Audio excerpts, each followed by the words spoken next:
from the other types of meditation. Vedanta meditation has two stages.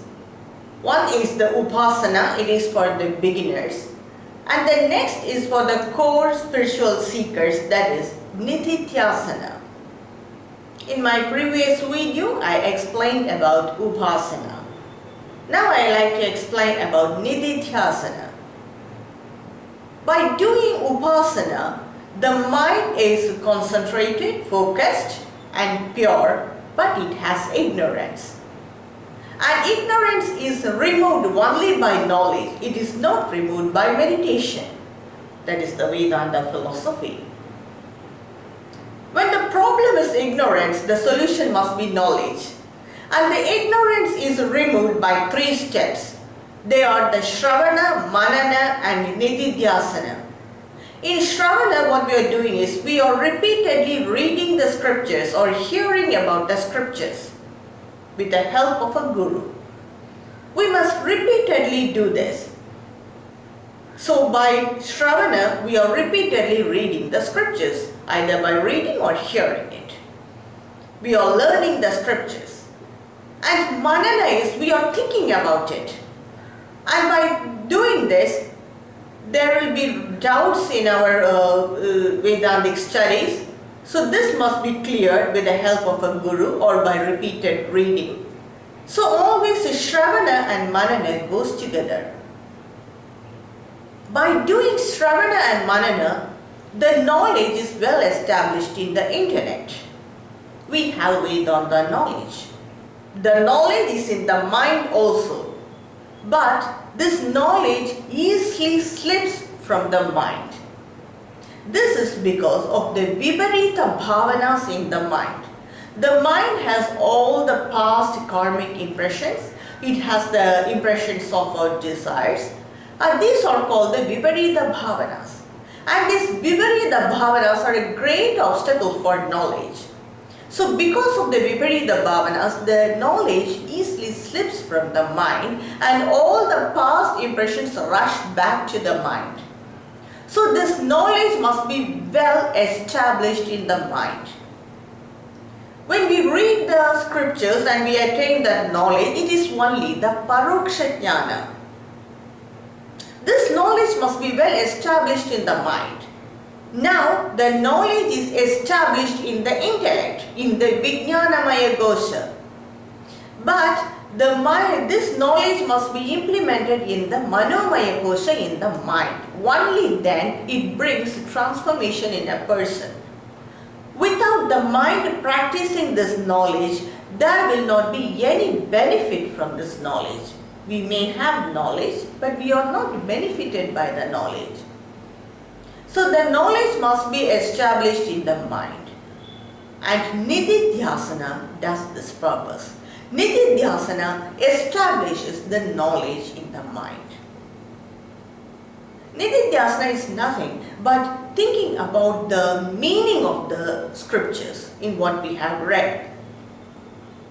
It is repeatedly, deeply contemplating on the meaning of the scriptural verses. Some people will meditate on these verses, on the meaning of the verses. And that is why Nididhyasana is said as Artha Dhyana. We meditate on the meaning of the verses. This may suit for some people. They constantly meditate on the meaning of the verses. But some people, they may be involved in some other work, but there in the back of the mind, this Vedanta studies will be running. This is also said as Nididhyasana. And for some people, they may feel comfortable to read the scriptures again and again, repeatedly, till this knowledge is established in the mind. This is also included in Nididhyasana. It is not said as a Shravana now. When we read the scriptures, usually what we say is it is a Shravana and Manana, it belongs to Shravana and Manana. But what all we do to establish this knowledge in the mind is included in Nididhyasana. It may be meditation, it may be casually thinking about it, it may be reading the scriptures again and again. Everything is included in Nididhyasana. Nididhyasana is comparatively a very interesting and relaxing process where we dwell on that knowledge itself till it gets established in the mind. When this knowledge is well established in the mind, a jnani, he understands about this existence, but he will lead a very normal material life.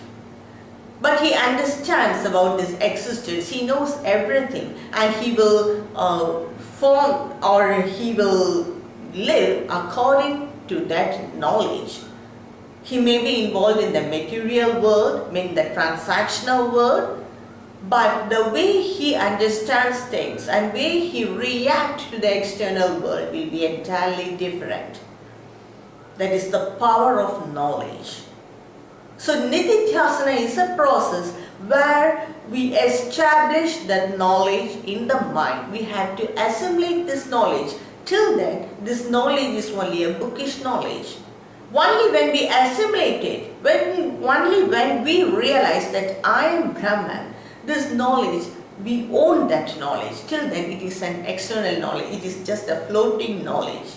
Only when we realize it by deep contemplation or by Nididhyasana, we own that knowledge. That knowledge becomes our own. So this is Nididhyasana. And this Nididhyasana is known as the core Vedanta meditation. It may look as a very simple technique, but it is a very powerful technique. A very powerful technique, and Nididhyasana must be done for a long time till we establish that knowledge in the mind. It may be different for different mentalities. So there is no time limit for it.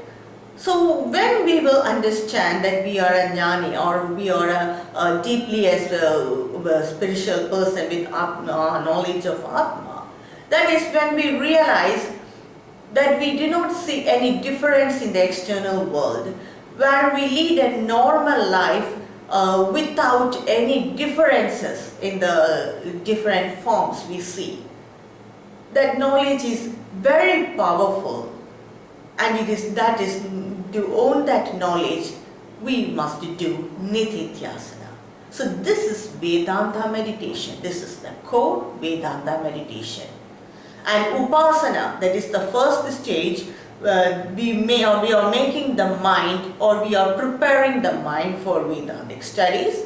And by Nididhyasana, we are establishing, we are assimilating that knowledge, that is the Brahmajnana. So this is Nididhyasana and this is Vedanta meditation. Thank you for watching.